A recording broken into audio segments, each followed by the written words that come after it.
L'objectif de la première partie de ce travail pratique est de mesurer vos pressions artérielles systoliques et diastoliques.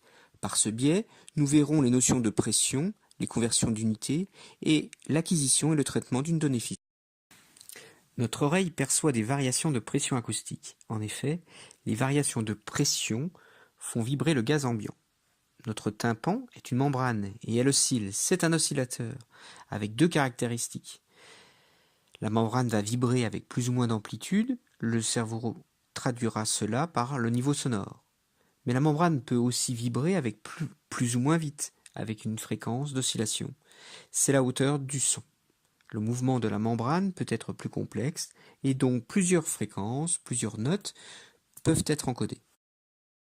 Je vous rappelle qu'une fréquence faible correspond à un son grave, octave basse, et qu'un son aigu correspond par conséquent à une fréquence haute. Les fréquences acoustiques perceptibles vont des infrasons, 20 Hz, aux ultrasons inférieurs, 20 kHz, avec une sensibilité de l'oreille peu différenciée entre 500 et 5 kHz. Vous voyez sur ce graphique donné par le National Geographic que les chauves-souris sont ultrasensibles aux ultrasons, alors que les éléphants, sensibles aux infrasons, sont eux plus susceptibles aux facteurs météo. Au niveau de l'amplitude du son, la perception du son par l'homme varie d'une façon logarithmique. C'est pour ça que l'on préfère généralement donner le niveau de pression en décibels en utilisant une échelle logarithmique. Le niveau sonore en décibels se définit à partir du log de la pression. Le décibel vient de Monsieur Bell. C'est l'inventeur de... Non, pas la cloche, c'est le téléphone. La valeur de P0, elle, correspond au seuil de sensibilité de notre oreille. Par conséquent, les sons qui ont un niveau sonore négatif ne sont pas entendus. Ce seuil est plus faible de 10 ordres de grandeur par rapport à la pression atmosphérique. Au seuil de perception, le déplacement du tympan est d'environ 0,3 nanomètres, c'est-à-dire la taille d'un atome. Le stéthoscope qui nous intéresse ici a pour objectif d'amplifier le niveau acoustique. Pour une même pression, une membrane plus large se déforme plus. Pour amplifier le niveau sonore, il suffit d'augmenter la taille de la membrane par rapport à la taille du tympan. Typiquement, des facteurs d'amplification de 40 sont obtenus. Maintenant que le principe physique est acquis, décrivons le stéthoscope. La membrane est dans le capteur acoustique, on l'appelle aussi le pavillon. Il va se placer sur la peau à l'endroit où l'on veut entendre le son.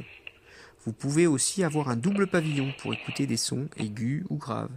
En général, le côté le plus large est réservé pour les patients adultes, alors que le côté le plus petit est plus approprié pour les bébés ou les patients plus menus. Des transducteurs en forme de cloche, avec un faible contact sur la peau, existent aussi pour écouter les sons de basse fréquence. La tubulure est en forme de Y. La lyre, c'est la partie métallique du stéthoscope. Ce sont deux tubes métalliques avec des embouts auriculaires. Ces embouts réduisent les bruits ambiants. Vous disposerez d'un antiseptique pour nettoyer les auriculaires et le pavillon. Artérielle est aussi nommée par les médecins la tension artérielle. Elle correspond à la force exercée par le sang, divisée par la surface interne de la paroi des artères qui subit cette force. Cette pression varie entre une valeur basse et une valeur haute, suivant l'activité du cœur. Lorsque le cœur se contracte, on appelle cela la systole, l'arrivée de l'onde sanguine exerce une pression sur les parois de l'artère. C'est identique à l'arrivée de l'eau dans un tuyau d'arrosage, par exemple. Cela correspond à la pression maximale. C'est la pression artérielle systolique. Après la systole, le cœur se relâche, il se remplit. On appelle cette relaxation la diastole. La pression exercée par le sang sur les parois artérielles est alors plus basse. Elle correspond au chiffre le plus faible. On dit que c'est la pression artérielle diastolique. On ces deux pressions à l'aide d'un tensiomètre. Ce tensiomètre est composé d'un brassard gonflable relié à un manomètre qui permet de mesurer la pression. La pression affichée ici est en millimètres de mercure.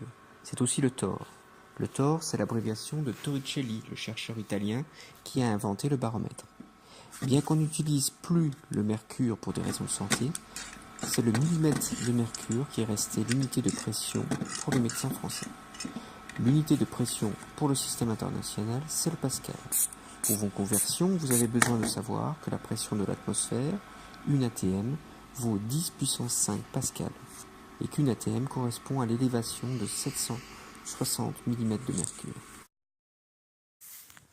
Nous allons mesurer les pressions de l'artère humérale. Le brassard se place autour du bras.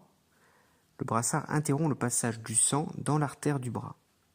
Il faut placer le pavillon du stéthoscope sur l'artère, vers le pli du coude, en aval du brassard. Le brassard doit être environ à 2,5 cm du pli du coude, l'équivalent de 2 doigts.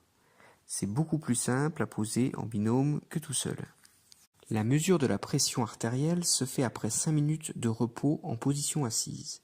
L'avant-bras doit être en position demi-fléchie, idéalement votre bras levé au niveau du cœur. Nous avons introduit entre le brassard et le manomètre un capteur de pression. Ce capteur est relié à l'ordinateur et permet de suivre l'évolution de la pression au cours du temps. L'enregistrement de vos données est effectué avec le logiciel Mesure. L'échantillonnage a été fixé à 5 points par seconde. La pression est mesurée en pascal. En pompant avec la poire, nous gonflons le brassard. On peut augmenter ainsi la pression jusqu'à 180 mm de mercure sur le manomètre. Suivez en temps réel votre signal sur l'ordinateur.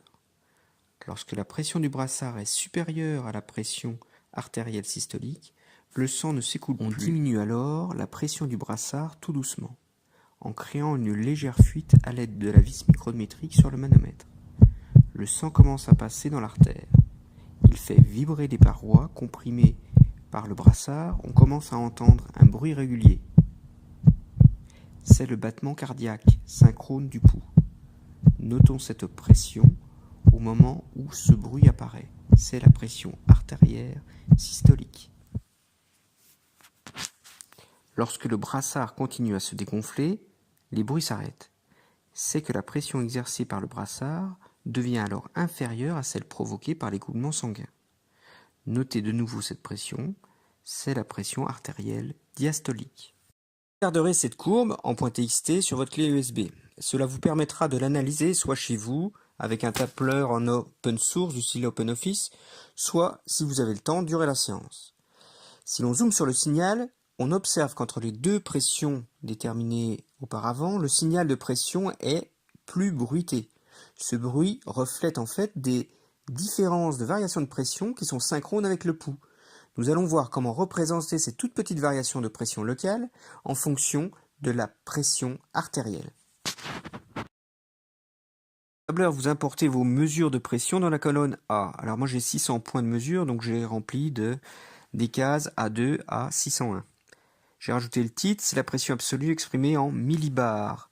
Voilà une autre unité de pression, le bar, c'est l'unité des météorologistes. C'est simple, un bar c'est l'équivalent d'une atmosphère. Quand la pression est haute au-dessus d'un bar, c'est qu'il fait beau dehors. Aujourd'hui, la case A2 est à 971 millibars. C'est vraiment un temps à faire un travail pratique à l'intérieur. La deuxième colonne, la colonne B, correspond à la variation de pression par rapport à la pression atmosphérique.